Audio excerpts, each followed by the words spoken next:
My dear soul, I am Ananda. What if I told you that everything you think you are is an illusion? What if the very you listening to these words right now doesn't actually exist? This isn't philosophy. This isn't theory. This is the most profound recognition that Buddha discovered under the Bodhi tree, that Alan Watts laughed about in his most illuminating talks, and that Ram Dass experienced in his deepest moments of surrender. Today, we explore what they call ego death, not as something to fear, but as the most liberating experience a human being can have. If you're ready to question everything you think you know about yourself, to glimpse the truth that lies beyond the story of you, then stay close. And if these words stir something deep within, subscribe, because we are about to embark on journeys that will dissolve everything you thought was solid. Let us begin.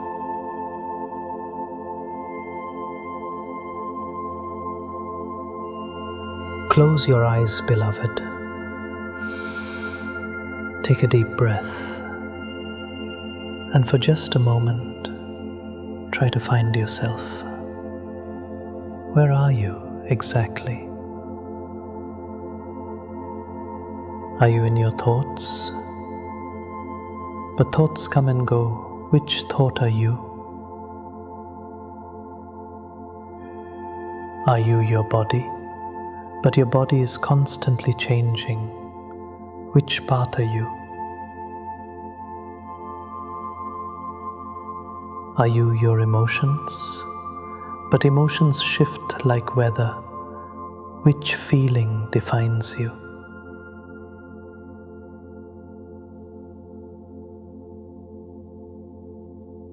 This is where the great search begins, and where it ends, in the looking itself. Buddha, sitting in perfect stillness, made a shocking discovery. He searched everywhere for the self in sensations, perceptions, formations, consciousness itself, and found nothing. No permanent, unchanging essence that could be called self. He didn't find emptiness as a void. He found emptiness as fullness. The absence of a separate self, revealing the presence of everything. What does this feel like? Imagine you've spent your entire life believing you were a wave on the ocean. You had a name for your wave, a story about where you came from, fears about where you were going.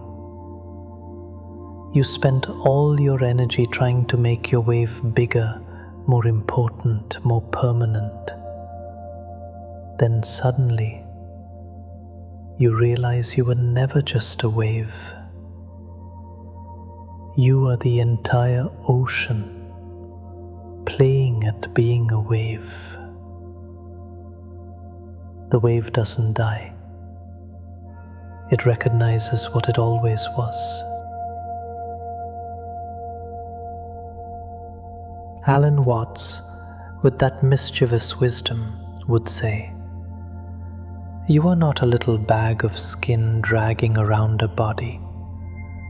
You are an aperture through which the universe experiences itself.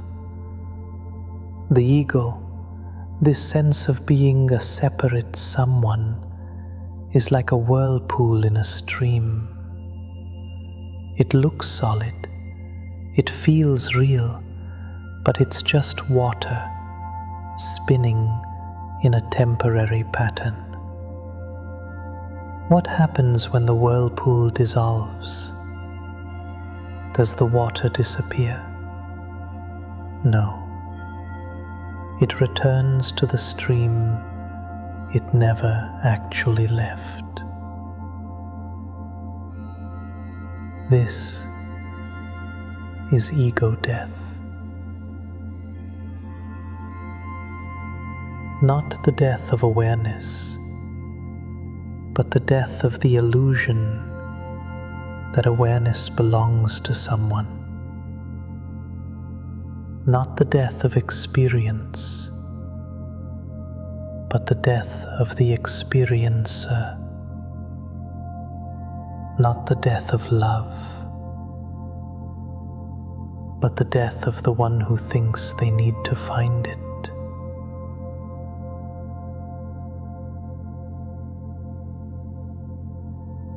Ram Dass knew this intimately. Through his stroke, through the dissolution of his identity as a teacher, a body, a mind that worked in familiar ways, he discovered something profound. I am not who I thought I was. And that's perfectly okay.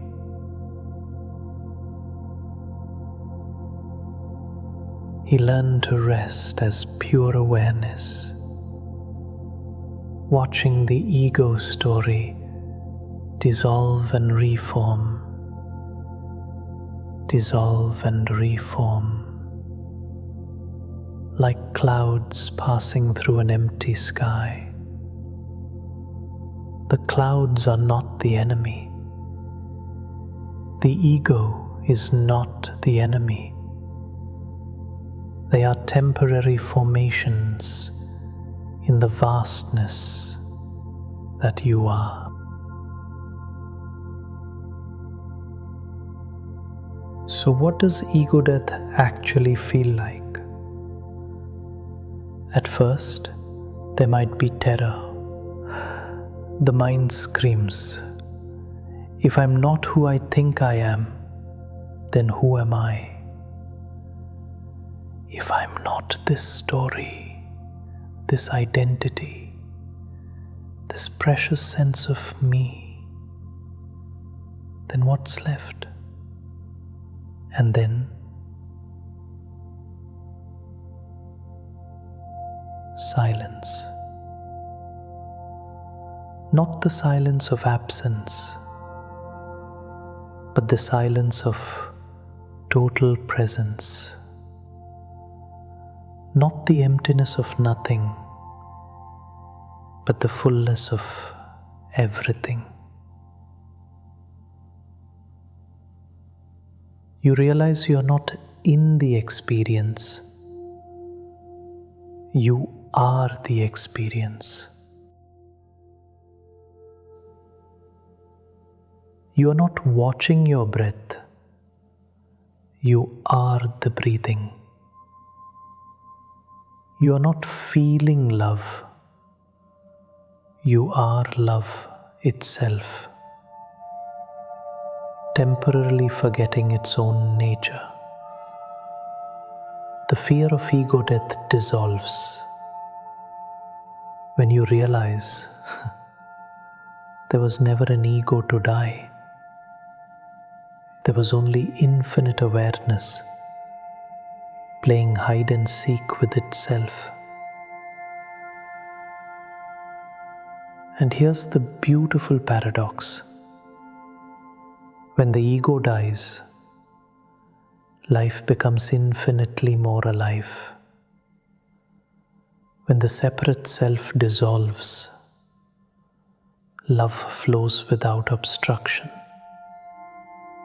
When you stop defending a boundary that was never there, you discover you are boundless. The wave realizes it is the ocean. The whirlpool remembers it is the stream. The drop awakens as the sea. But you don't need to seek this dissolution. You don't need to kill the ego or transcend the self. You need only to look closely at what you actually are right now. Are you the thinker or the awareness in which thoughts appear? Are you the feeler or the space in which emotions arise and pass? Are you the one who seeks or the very seeking itself?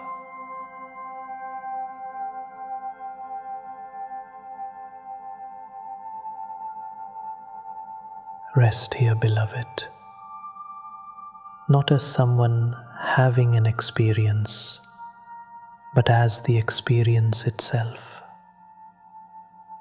Not as a person becoming enlightened, but as enlightenment playing at being a person.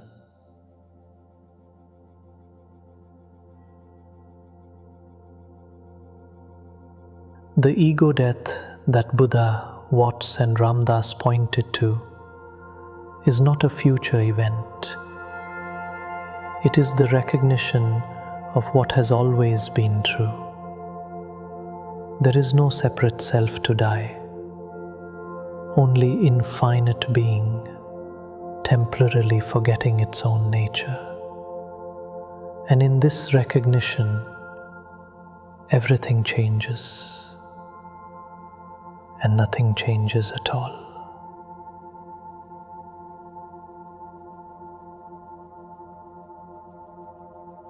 As this exploration gently concludes, notice what remains when the words fade away. Notice what has been here all along, watching, listening, being.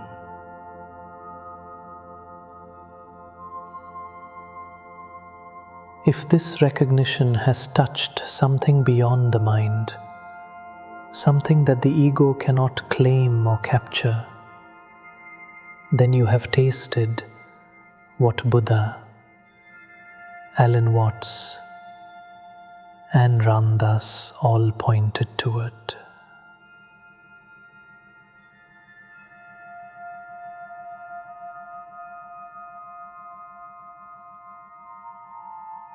This is just the beginning, dear soul.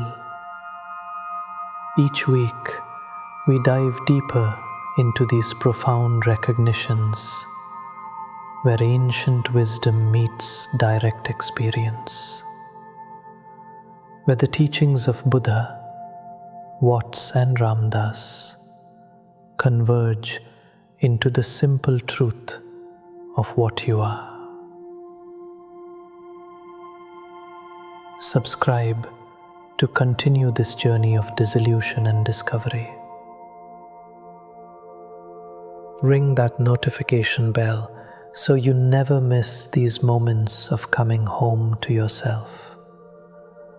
Or perhaps, more accurately, coming home as yourself. Share this with someone who's ready to question the questioner, to seek the seeker, to find what was never lost.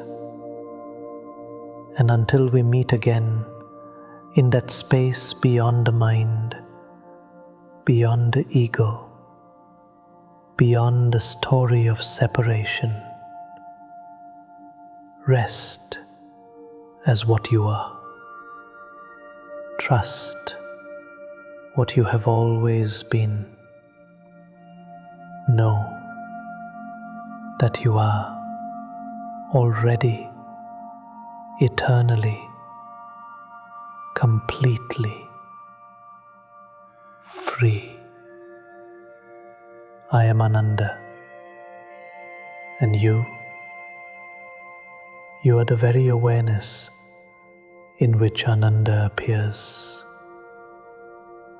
Be here, be free, be home.